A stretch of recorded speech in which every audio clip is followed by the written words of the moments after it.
Morning everyone. So I am going to discuss the today top 10 series of the 20th April. I will also upload the previous classes or the today top 10. Okay, so let's continue the first question. What is the first question? The mode of transmission of hepatitis C. The questions are mainly CHO special question. Okay, so let's continue. The mode of transmission, hepatitis C এর transmission কি? তোমরা already জানো hepatitis কি? Hepatitis is a viral disease, ঠিক আছে, viral mediated একটা disease, তাই তো?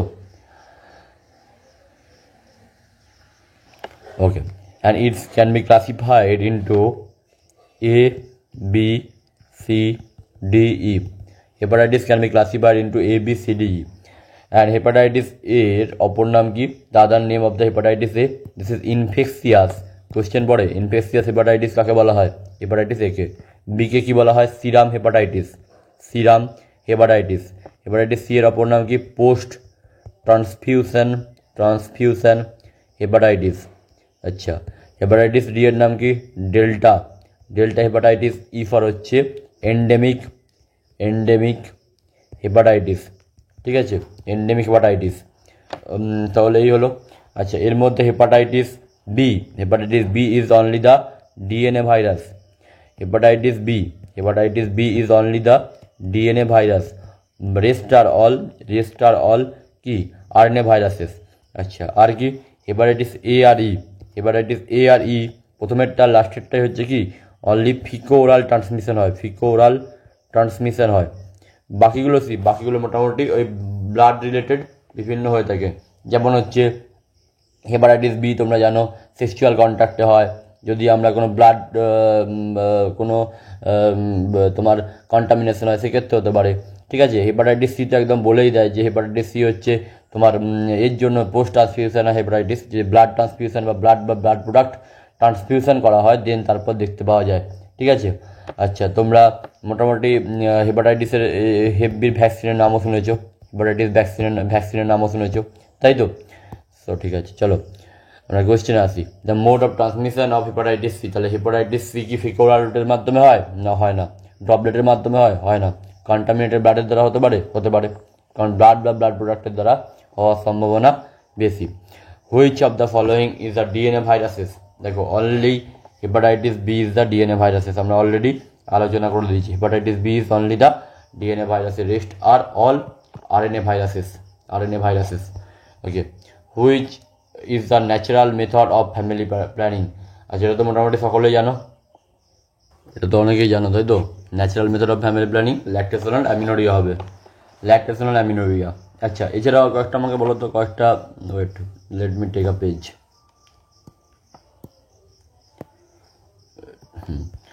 আচ্ছা, আমরা যেমন যদি বার্থ কন্ট্রোলের কথাই বলি, বার্থ কন্ট্রোলের মধ্যে কি হয়? এটা হচ্ছে তোমার কি বলে, টেম্পোরারি মেথড হতে পারে, এটা কি হতে পারে? এটা হচ্ছে পার্মানেন্ট মেথড হতে পারে, একটা টেম্পোরারি মেথড। আচ্ছা, টেম্পোরারি মেথডের মধ্যে কি হতে পারে? টেম্পোরারি মেথডের মধ্যে হতে পারে সেটা ন্যাচারাল মেথড। নর্মাল আমি একটা জেনারেল বলছি, ন্যাচারাল মেথড হতে পারে। আচ্ছা, আর কি হতে পারে? বেরিয়ার মেথড হতে পারে, একটা কি হতে পারে? ইন্ট্রা ইউটেরাইন আইওডি হতে পারে, ইন্ট্রা ইউটেরাইন ডিভাইস হতে পারে। আচ্ছা, আর কি যেন হয়? হ্যাঁ, তোমার কি বলে, ওসিপি ওরাল কন্ট্রাসেপটিভ পিল হতে পারে, আচ্ছা, আর কি হয় বলো তো? ইমপ্ল্যান্ট হতে পারে, ইমপ্ল্যান্টস হতে পারে। আচ্ছা, যারা কেমিক্যাল কন্ট্রোল হতে পারে, কেমিক্যাল মানে যেটাকে স্পার্মিসাইড বলা হয়, স্পার্মিসাইডস বলা হয়, ঠিক আছে। আর তোমার হতে পারে যেটা মানে ডিপট মেটাক্সি প্রোজেস্টেরন অ্যাসিডেট, ডিএমপিএ, যেটাকে আমরা কি বলি হরমোন ইঞ্জেকশন হতে পারে, ইঞ্জেকশন হতে পারে। আর একটা হতে পারে যেটা হচ্ছে সেই আমরা খাই না, যেটাকে আমরা আনওয়ান্টেড 72 পিলস যেগুলো হয়, আই পিল, এ সমস্ত খাই না, এগুলো মোটামুটি তুমি এমার্জেন্সি পিলের মধ্যে রাখতে পারো। পিলের মধ্যে পিল মানে এমার্জেন্সি পিল আর কি, এমার্জেন্সি লিখে রাখো, এমার্জেন্সি পিলের মধ্যে আমি বলতে পারি this is the temporary method, ঠিক আছে। কী টেম্পোরারি মেথড বললাম? টেম্পোরারি মেথড কি বললাম? ফার্স্ট হচ্ছে বললাম কি ন্যাচারাল মেথড হতে পারে, সেটা বেরিয়ার মেথড হতে পারে, ইন্ট্রাইউট্রাইন ডিভাইস হতে পারে, সেটা হচ্ছে ওরাল কন্ট্রাসেপটিভ পিল হতে পারে, সেটা স্পার্মিসাইডস হতে পারে, যাকে কেমিক্যাল মেথডও বলা যেতে পারে, এটা হচ্ছে একটা তোমার ইমপ্ল্যান্টস হতে পারে, একটা হচ্ছে ডিপট মেটক্সিপ্রোজেস্টেরন অ্যাসিডের বা যে সমস্ত বলা যাবে না, বলে দেবে হরমোন ইনজেকশন, এটা হচ্ছে ইপিল হতে পারে। আচ্ছা, পার্মানেন্ট তো মোটামুটি সবাই জানো, পার্মানেন্ট কী হতে পারে, পার্মানেন্টের vasectomy and tubectomy, R vasectomy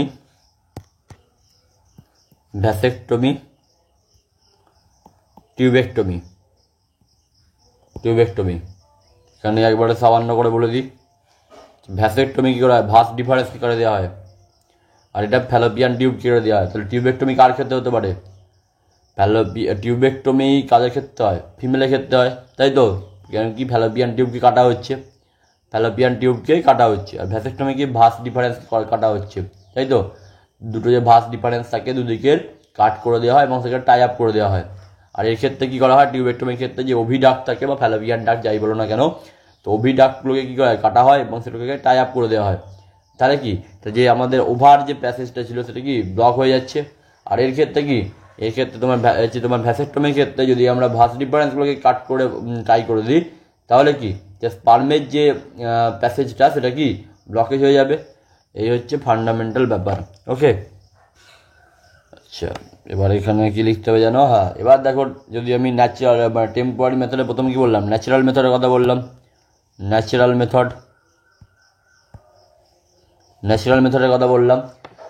মেথডের মধ্যে কী হতে পারে, রিদিম মেথড হতে পারে, রিদিম এটা কি একটা বলা হয়, আর একটা কি মালা সামথিং কিছু একটা আছে, কি মালা, ওটা আমি কি খেয়াল নেই, রিদিম বলা হয়, বা পিরিয়ডিক অ্যাবসেন্সও বলা যেতে পারে, অ্যাবসেন্স হতে পারে। সেকেন্ড কি, ল্যাকটেশনাল অ্যামিনোরিয়া, LAM বলা হয়, ল্যাকটেশনাল অ্যামিনোরিয়া। ব্যাপারটা কী হয়, কোনো মিনস্ট্রুয়াল সাইকেল হয় না, ঠিক আছে, এই মোটামুটি ম্যাক্সিমাম 6 মান্থ বলা হয়, কিন্তু অতদূর না হলেও মোটামুটি 4 মাসের কাছাকাছি মোটামুটি কি একটা ন্যাচারাল তোমার কন্ট্রাসেপশনের কাজ করে। এই হচ্ছে তোমার ল্যাকটেশনাল অ্যামিনোরিয়া, যদি সেটা ল্যাকটেটিং মাদার হয় তবে, ঠিক আছে। আচ্ছা, আর কি হতে পারে, একটা হচ্ছে তোমার হতে পারে কয়েটার ইন্টারাপ্টস,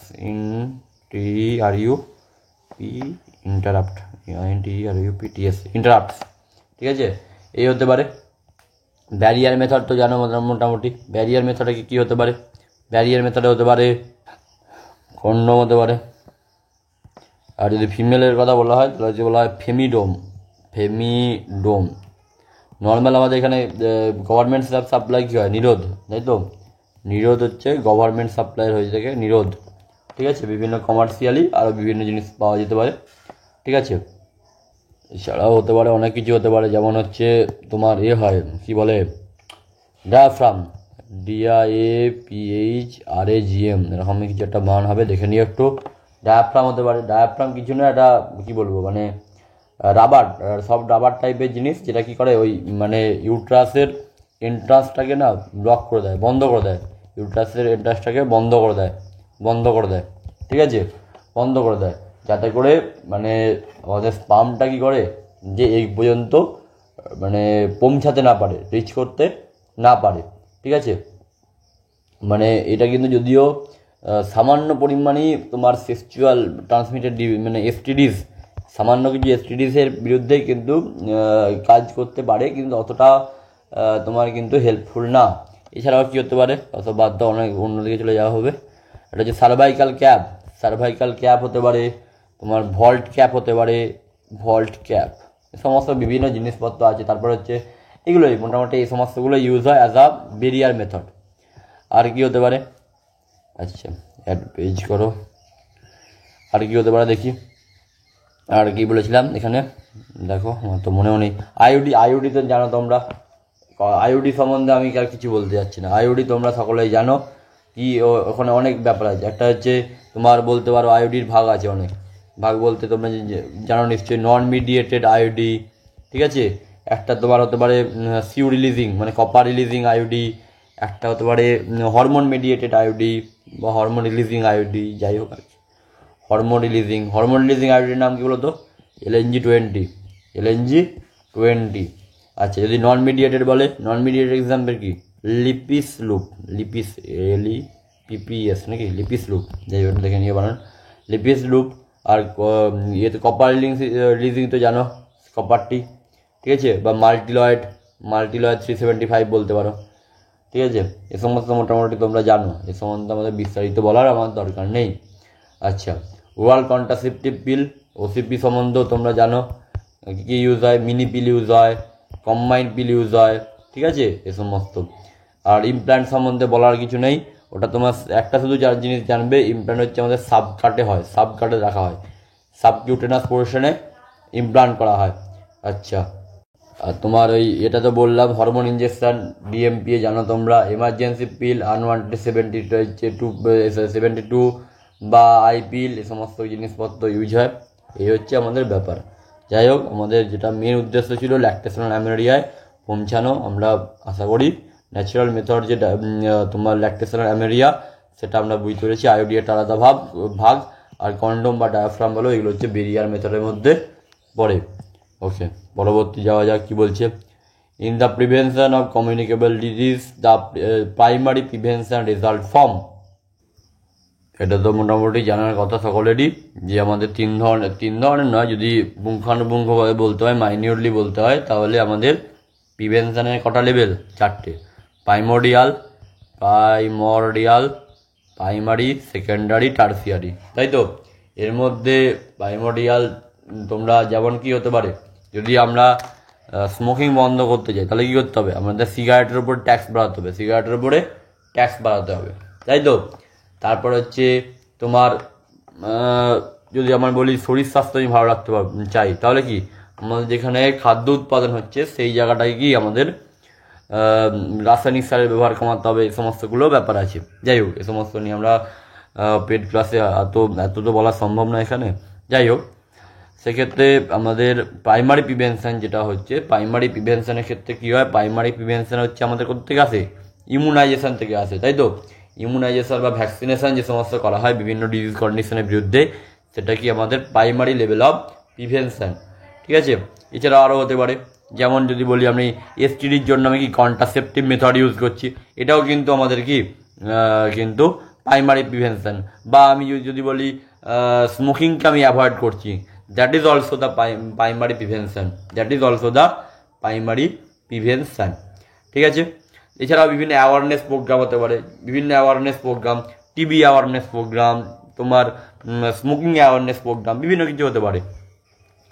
আচ্ছা, এই আর্লি ডায়াগনোসিস বলো বা হচ্ছে তোমার ট্রিটমেন্ট অফ দ্য ডিজিজ, এগুলো মোটামুটি কোন লেভেলে পড়ে? আর্লি ডায়াগনোসিস বা treatment of the disease, early treatment বলো বা ট্রিটমেন্ট অফ দ্য ডিজিজ, এগুলো কি আমাদের মোটামুটি সেকেন্ডারি প্রিভেনশনের মধ্যে, মানে সেকেন্ডারি লেভেল অফ প্রিভেনশনের মধ্যে পড়ে। যেমন এখান থেকে একটা খুব কোশ্চেন ইম্পর্টেন্ট আসে, প্যালসমিয়ার করা হলো একটা সার্ভাইকাল ক্যান্সারের জন্য, বা ম্যামোগ্রাফি করা হলো, বা তোমার কী বলে BSE মানে বেস্ট সেলফ এক্সামিনেশন করা হলো, তো সেটা কি একটা সেকেন্ডারি লেভেল অফ প্রিভেনশন। আর এখানে একটা মোটামুটি রিহ্যাবিলিটেশন, এটা তো বাদ দাও। আর যদি টার্সিয়ারি কথা বলো, টার্সিয়ারি ক্ষেত্রে কি রিহ্যাবিলিটেশন করা হয়, ঠিক আছে। আর এটা কী করা হয় জানো? তোমার কি লিমিটেশন, ডিসেবিলিটি লিমিটেশন, আর এটা হচ্ছে রিহ্যাব করা হয়, ঠিক আছে। ওকে, আচ্ছা, outbreak of disease in the community in access of the normal expectation, এটা অলরেডি অনেকবার বলেছি আমি, আর বলবো না, এর এক্সপ্লেনেশন MNOP, ঠিক আছে। তাহলে কি এন্ডেমিক, তারপর কি এপিডেমিক, দেন হচ্ছে প্যান্ডেমিক। তাহলে এন্ডেমিক তো হবে না, তাহলে কি অ্যান্সার হবে? Epidemic will be the answer. এটা নিয়ে অলরেডি আমাদের বিস্তারিত আলোচনা হয়েছে, এই নিয়ে আর আমরা যাব না বেশি, ঠিক আছে। Commonest cause of neonatal morbidity in India is, দেখো এটার অ্যান্সার হচ্ছে কি নিওনেটাল মরবিডিটি ইন্ডিয়ার ক্ষেত্রে যদি বলা হয় আন্ডার ফাইভ যদি কোনো বলা হয় যে আন্ডার 5 যে মর্টালিটি হচ্ছে, ঠিক আছে, বা মরবিডিটি যাই বলো না কেন, সেক্ষেত্রে মোস্ট কমনেস্ট কজ হচ্ছে আমাদের প্রিম্যাচুরিটি আন্ডার 5-এর ক্ষেত্রে। সো অ্যান্সার আমাদের কি দেখো, prematurity and LBW will be the answer. আচ্ছা, তারপর কি adjuvant used in DPT vaccine. ঠিক আছে, দেখো এই কোশ্চেনটা খুব সহজই কোশ্চেন বলা যেতে পারে। আমরা অলরেডি ডিপিটি সম্বন্ধে জানি কি, ডিপথেরিয়া, পার্টুসিস, টিটেনাস। প্রথমে যেটা আসি সেটা হচ্ছে আমাদের অ্যাডজুভেন্ট। অ্যাডজুভেন্টের কাজ কি? অ্যাডজুভেন্টের কাজ হচ্ছে আমাদের যে ভ্যাকসিনটা দিচ্ছি সেই ভ্যাকসিনটার এফিসিয়েন্সিটাকে বাড়িয়ে দেয়। ঠিক আছে, এবার দেখো আমাদের ডিপিটি ভ্যাকসিন যেটা রয়েছে, ডিপিটি ভ্যাকসিন কি, ডিপথেরিয়া, পার্টুসিস, টিটেনাস, এই তিনটে নিয়ে গঠিত, তাই তো? এবার এটা তোমরা জানো অলরেডি যে ডিপিটি আমাদের কি ভ্যাকসিন, কিল্ড ভ্যাকসিন। আচ্ছা, এক্ষেত্রে যে অ্যাডজুভেন্ট ইউজ করা হয় সে অ্যাডজুভেন্টের নাম হচ্ছে অ্যালুমিনিয়াম হাইড্রক্সাইড আর অ্যালুমিনিয়াম PO4, নাকি L+3 PO4-3, তাহলে কি LPO4। তাহলে অ্যালুমিনিয়াম ফসফেট এবং অ্যালুমিনিয়াম হাইড্রক্সাইড দুটোই কি আমাদের অ্যাডজুভেন্ট হিসাবে ইউজড হয় in case of DPT vaccine. তাহলে both B and C will be the answer. আচ্ছা, তাহলে MMR সম্বন্ধে বলছিলাম। MMR তাহলে কি, আমরা মোটামুটি জানি যে মিজেলস ভ্যাকসিন কি, মানে MMR দেওয়া হয় মিজেলস, মাম্পস, রুবেলার জন্য দেওয়া হয়। এটা কি লাইভ অ্যাটেনুয়েটেড ভ্যাকসিন, একটা ভ্যাকসিন। ঠিক আছে, আচ্ছা এবার কি বলছে কোশ্চেন কি, মিজেলস তাহলে কি লাইভ বুঝে গেলাম যে ভাইরাল না ব্যাকটেরিয়াল। ঠিক, মিজেলস কি ভাইরাস গঠিত রোগ, আচ্ছা তাহলে লাইভ ভাইরাল ভ্যাকসিন হবে অ্যান্সার। ঠিক আছে, অ্যান্সার কি লাইভ ভাইরাল ভ্যাকসিন। আচ্ছা, শক ভ্যাকসিন ইজ গিভেন, শক আর স্যাবিন নিশ্চয়ই জানো, শক আর স্যাবিন, IPV, OPV। একটা নাম আছে কি জানো, এর নাম হচ্ছে ট্রাইভ্যালেন্ট ভ্যাকসিন। এটা কি, এটা হচ্ছে তোমার যে OPVটা কি, OPV হচ্ছে লাইভ না ডেড, লাইভ ভ্যাকসিন, লাইভ। আর IPV কি, ইনঅ্যাক্টিভেটেড, তার মানে বলে দিচ্ছে তো কিল্ড হবে, এই হচ্ছে গল্প। তাহলে কি polio, live viral vaccine, killed vaccine, সেটা তো হয়ে গেল। আয়লার তুমি জানো সকলে, আইসলাইন্ড রেফ্রিজারেটর, কিসের পার্ট, কোল্ড চেনের পার্ট। আচ্ছা, ওকে, সো থ্যাংক ইউ।